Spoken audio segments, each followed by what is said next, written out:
వెంకటేష్, అనిల్ రావిపూడి కాంబోలో వచ్చిన సంక్రాంతికి వస్తున్నాం సినిమా సంక్రాంతి పండుగ సందర్భంగా ప్రేక్షకుల ముందుకు వచ్చింది. ఈ సినిమా ఎలా ఉంది, ప్రేక్షకులను అలరించిందా లేదనేది ఈ వీడియోలో తెలుసుకుందాం. ఇక స్టోరీ విషయానికి వస్తే, ఒక సాధారణ కుటుంబానికి చెందిన వెంకటేష్ తన భార్య మరియు ప్రియురాలు మీనాక్షి చౌదరితో కలిసి ఒక అడ్వెంచర్ జర్నీకి వెళ్తారు. ఈ ప్రయాణంలో వీరికి ఎదురయ్యే కామెడీ, ఎమోషన్స్, థ్రిల్లర్తో కూడిన కథే ఇది. ఇక ఎవరు ఎలా చేశారంటే, వెంకటేష్ తన అద్భుతమైన కామెడీ టైమింగ్ మరియు నటనతో సినిమాను ప్రాణం పోశారు. ఐశ్వర్యరాయ్, రాజేష్ మరియు మీనాక్షి చౌదరి తన పాత్రలకు న్యాయం చేశారు. దర్శకుడు అనిల్ రావిపూడి మరోసారి తన మార్క్ కామెడీతో ప్రేక్షకులను అలరించారు. ఇక ప్లస్ పాయింట్స్ వచ్చేసరికి, సినిమా మొత్తం కామెడీతో నిండి ఉంది. ప్రతి సన్నివేశం ప్రేక్షకులను నవ్వించేలా ఉంటుంది. కామెడీతో పాటు కొన్ని ఎమోషనల్ సన్నివేశాలు అయితే ఉన్నాయి. సినిమాలోని పాటలు అయితే బాగున్నాయి.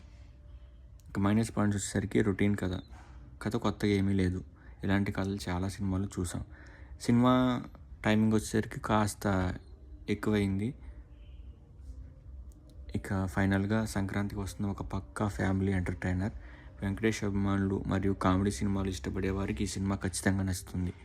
కొత్త కథ కోసం వెతుకుతున్న వారికి ఈ సినిమా కొంచెం బోర్ కొట్టేలా ఉండవచ్చు. This is the review of Sankranti cinema. ఇలాంటి మోర్ మూవీస్ రివ్యూస్ వస్తూనే ఉంటాయి. So please do subscribe and thank you for watching.